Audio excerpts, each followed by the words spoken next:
Hey, Conor of Neversink Farm here, and today I want to talk about the weed-free farm.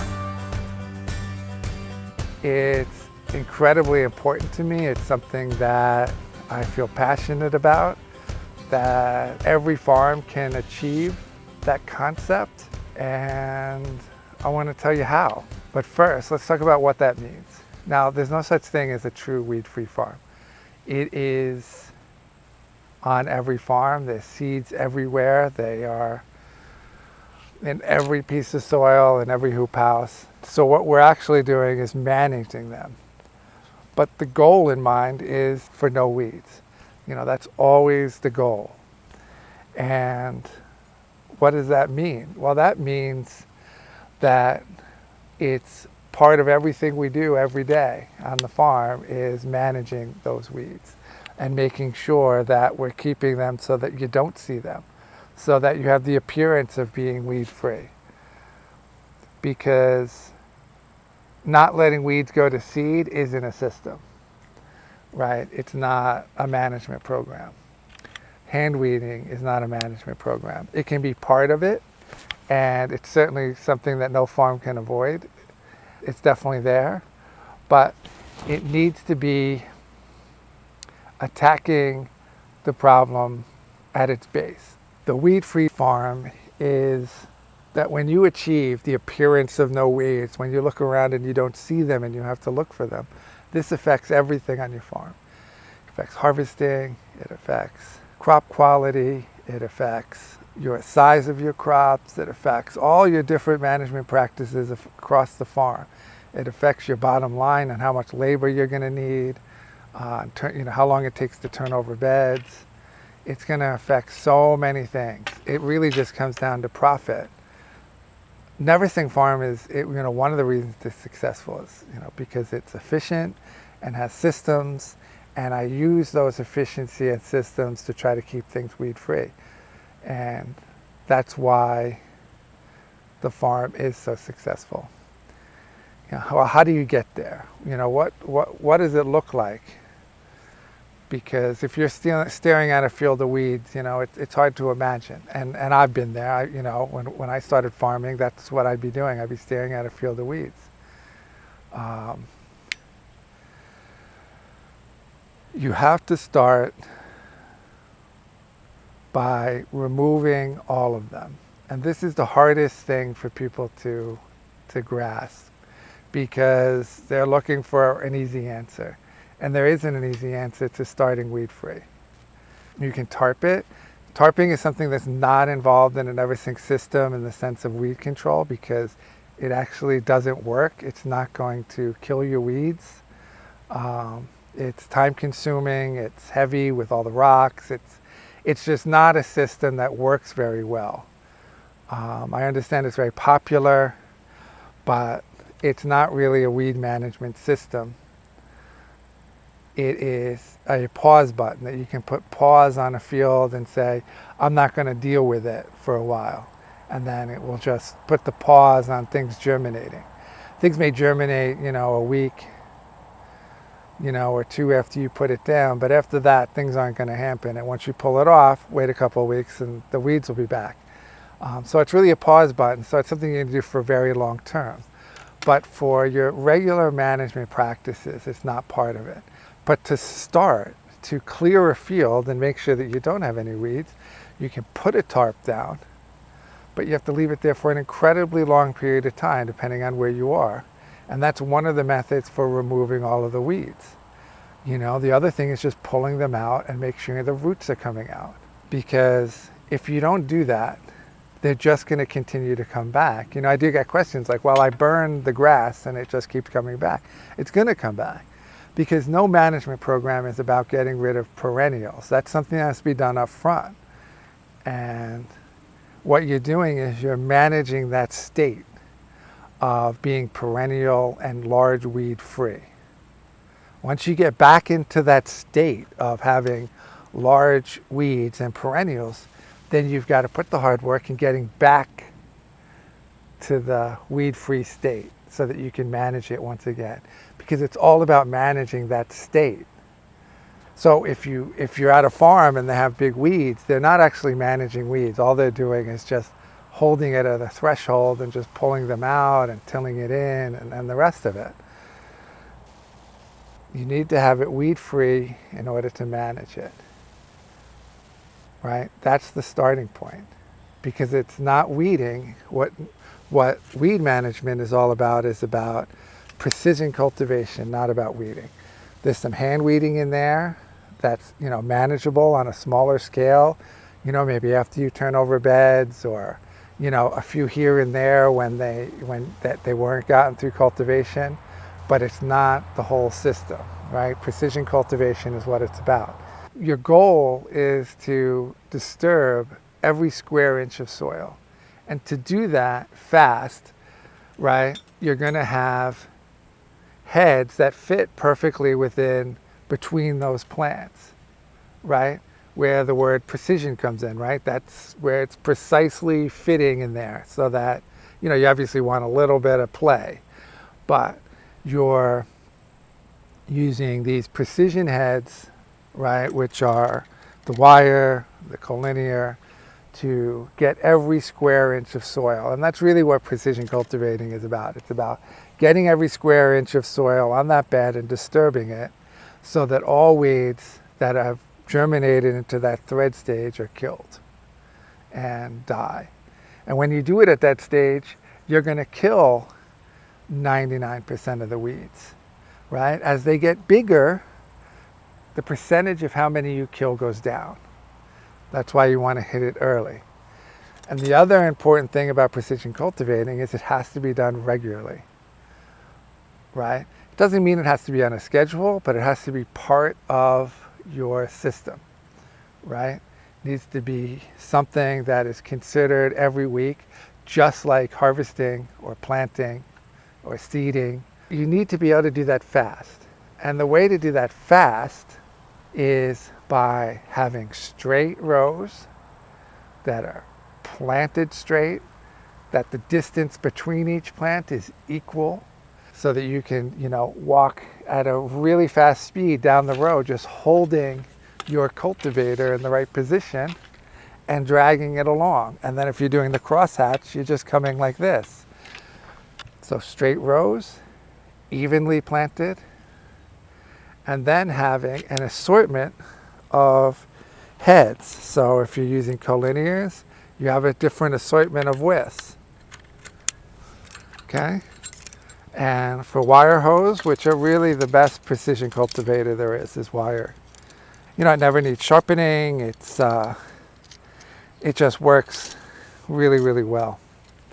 And then you just have different widths so that you can fit it in between your straight rows and how far apart they are, and just boogie down the row, and then just switch out as you're moving along for the different crops that you have on a small scale farm, right? And with this tool, you're just carrying them all with you as you go. I'm using a tool like this for all the beds, right? I only need a set of wires, and I need some collinears, which can go under drip tape if you have it, or can go under the canopy, right? You have 2 lettuce heads, can go under the canopy a bit. So collinears, set of that, and set of wire weeders. And that's going to do all of the regular bed cultivation that you need. Beyond that, there may be some spot cultivation where you're just grabbing like an offset head, and that's just really finishing it up, before you hand weed, right? You want to walk around with maybe an offset, and that's just going to be, instead of cultivating all the ground, you're just going to go and kill all the small stuff you missed with the offset, which has 1 inch and then a 4 inch, so you can get everything. And you're just walking around and looking for them. Then the final thing is hand weeding. And you're obviously avoiding that because you're trying to do everything beforehand, right? Your precision cultivation before. And hopefully you're getting 95 to 99% of your weeds, and that your hand weeding becomes very minimal. And that's really the goal, right? You're not going to avoid it altogether, and you don't want to avoid it altogether because you can't let weeds grow, right? Like what I said before about not letting weeds go to seed isn't a practice, because isn't a good management practice, because every weed seed will germinate, every little weed will grow into a big weed, and every big weed will go to seed. It's just inevitable. So just leaving it there to say, well, let's just hope it doesn't go to seed. It's going to go to seed. Managing that weed-free state is really, really what's important. So I'm using the wire, the collinear, and then for the paths, that's the only place I'm using the wheel hoe.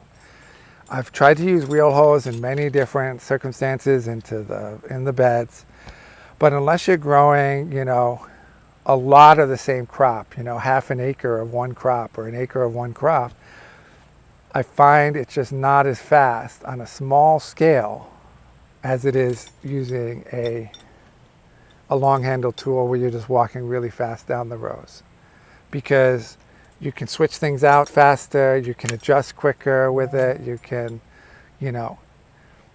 manage every circumstance on a bed better than you can with a wheel hoe. The promise of the wheel hoe just doesn't pan out, I think. But for the paths, it's really ideal. And if you have a lot of the same crop. Let's talk about the tools I don't use for cultivating and why. And I think it'll give a better understanding of what precision cultivating is. The primary one is like a scuffle hoe, right? And I have one, right? People love this thing, right? And that's because it's very heavy duty and is less of a cultivator and more of a weeder, right? Because you have it at an angle from you and you have it far away from you, right? And that enables you to put a lot of force on where you can almost rip up grass with it. And I think that's what people do with it, right? Like they're just getting big weeds and chopping them up, right? But that's not precision, right? I'm already in one spot for a while trying to chop up some weeds, right? I'm not running back and forth down beds like this, right? One wrong move and you're going to pull out your plants, which is why it's not a precision cultivator. This is like an emergency tool to kill big weeds. It's really what it is. The only place I use it on my farm is as a reach tool. If we have to reach and get the edge of the greenhouse from inside, right? Here's the bed along the edge, and I need to get along the edge, right? But you can still do that with a wire weeder, but in precision cultivation on a weed-free farm, when you're trying to maintain no weeds, this isn't the tool. It's not the right tool for that. It's more of a weeder. But remember, every time you cut weeds that are big, the roots live and you'll be back again with this. So it doesn't end your work, right? You're just mowing the lawn. You got to mow the lawn every week because you're not killing the grass, right? You're just cutting it. You're just cutting it at the soil surface. So it's not a precision cultivator, and it has very little use when it comes to keeping a farm weed free. Even though it is popular, it's just not a very good tool in that sense. I use the wheel hoe with the 12-inch blade for the paths. My paths are 14 inches. One thing, when we show a lot of pictures of the farm is there's not a lot of weeds. And it's something I do well. Like I certainly didn't have to grow spinach or, best tomatoes or, who knows, right? But certainly keep the weeds down. And very successful at earning a really nice profit in a small space. And part of that is keeping the weeds down. Using wheel hoes inside beds on a small scale farm like mine it's just not ideal, especially if you have 50-foot beds, you have a lot of different crops, different spacings. It just doesn't work well. It's just not, you have to have everything set up perfectly and get that thing set up, and then you can maybe go down the few rows that you have. If you have a lot of rows and rows of kale at, medium growth stage, then yeah, certainly. But is it worth the money when you can just, use something like this? I don't think so. experimented with it and just haven't found a place where it really makes a lot of sense. Certainly it works. It's not that the wheel hoe doesn't work, but I don't think it's necessary to be efficient and managing a weed-free farm. But one thing that is important, and that is straight rows. Because if you don't have straight rows, it doesn't matter whether you have a wheel hoe or you have a precision cultivator, you're not going to be able to do it fast. They have to be even.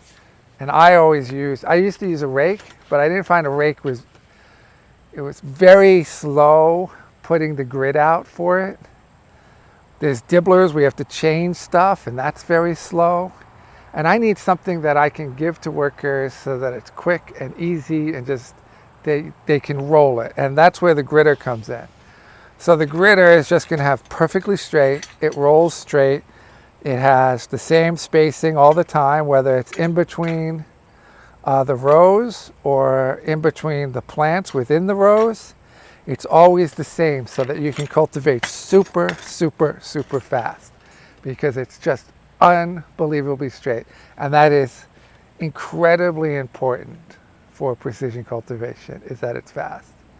We've tried a lot of different stuff, whether it's rakes or dibblers and all of that, and just nothing seemed to work quickly and efficiently and very easy to communicate to a worker without having to explain it every single time. You can have like a bed roller that has dibbles in it, but then you have to take the dibbles out to be a bed roller. And I use my bed roller every day. So who's taking the dibbles out? Do they have to put them on, then take them off, and put them on, then take them off? And what's the pattern? It drives me crazy. So I like tools that are specific for one purpose so that we can move fast, right? Instead of a wheel hoe, I'd rather have a way to mark out my beds nice and straight so that I can use something easy. All right, so part of the weed-free system when you're trying to maintain your weeds, maintain that weed-free beds, I think the primary weapon can be the flame weeder, because this is when you're hitting blank beds, right? You're doing precision cultivation on beds that are planted, but when they're not planted or before the seed germinates, the flame weeder is really the best tool, right? It's worth every penny you invest in a flame weeder, because I use them weekly. Any bed that's empty or has been seeded but hasn't been germinated yet, I'll just move this up and down the bed, kill all the weeds. And the nice thing about this one is on a small scale farm, I have, an empty bed here and then a full bed and then an empty bed and a full bed, and I just need to sneak in the middle. And this one I can just carry around the farm and get it into all those spots and be able to flame weed whenever I want. A wider version is better if you have a larger space to do, lots of rows, then it makes sense. But for small scale, it's just nice to have one that's small and gets in between. But this is really good, and again, this is going after thread stage, tiny little weeds, right? This isn't about burning big weeds that you see. Those have to be pulled out. This is about getting the small ones. But instead of cultivating the bed, what this is going to do, you can get the whole bed itself, and it's much faster, right? Because all you're doing is rolling it along. You don't have to cultivate everything. Right? So this is used blank beds and seeded beds for stale seed bedding, and precision cultivation is done once you have a crop planted, right? But every bed is done regularly, right? So you go get all the blank beds done with this, then you go back, grab your mutineer, go in there, cultivate all of the beds with plants on them, grab the wheel hoe, do all the paths regularly, all the time, just to maintain that weed-free farm.